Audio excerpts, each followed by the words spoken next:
ल नेपालभरिका संसारभरिका दाजुभाइ दिदीबहिनीहरू सुन्नुहोस्, महावीर पुनको अनुरोध सुन्नुहोस्। एउटा बेकुब मन्त्री त्यही भन्दै अहिले भागेर हिँडेको छ, चुनाव गराउन हिँडेको। गरी खान दौ भएर मागी खान हिँड्ने मान्छेहरूको तरिका हो यो। गरी खान गाह्रो भएपछि मागी खान धेरै सजिलो छ। नेपालमा भयङ्कर समाजसेवीहरू आए, कसैले घर बनाइदिए, उद्योग बनाइदिए, रङ्गशाला बनाइदिए, जहाँ कला र गला बिक्न सुरु हुन्छ त्यसपछि मागी खान हिँड्ने हो। अब रामकुमारी झाँक्री सानो बहिनीले चाहिँ अब उनले चाहिँ मेरो बारेमा केही भनेकी थिइन्। अब उनलाई धेरै गाली नगर्नु, बिचरालाई चाहिँ फेरि चाहिँ अब तनाव होला। उनलाई चाहिँ माफ गर्नु, केही नभन्नु उनलाई। उनी जानिनन् त, अब भनिन्। अब बोल्नुपर्ने कुरा के हो कसो हो भन्ने कुरा नजानेपछि बोलिन्, जानिनन्। त्यसैले उनलाई चाहिँ कसैले गाली नगर्नु होला बिचरालाई। अब उनले भनेको कुरा पनि ठिकै हो क्या, म बेकुफै हो क्या। अब बेकुफ नभएको भए कहाँ यसरी चाहिँ नेपालमा चाहिँ आएर डुल्थे त नि।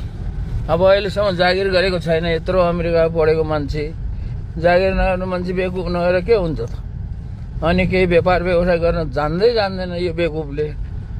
अनि चाहिँ अब खेती किसान गर्न केही जानेकै छैन, त्यही डुल्न मात्रै जानेको छ है। गाउँ डुल्ने, गाउँलेहरूलाई सघाउँछु भन्ने, गाउँलेहरूले जे दिन्छन् खाने, जहाँ सुताउँछन् सुत्ने।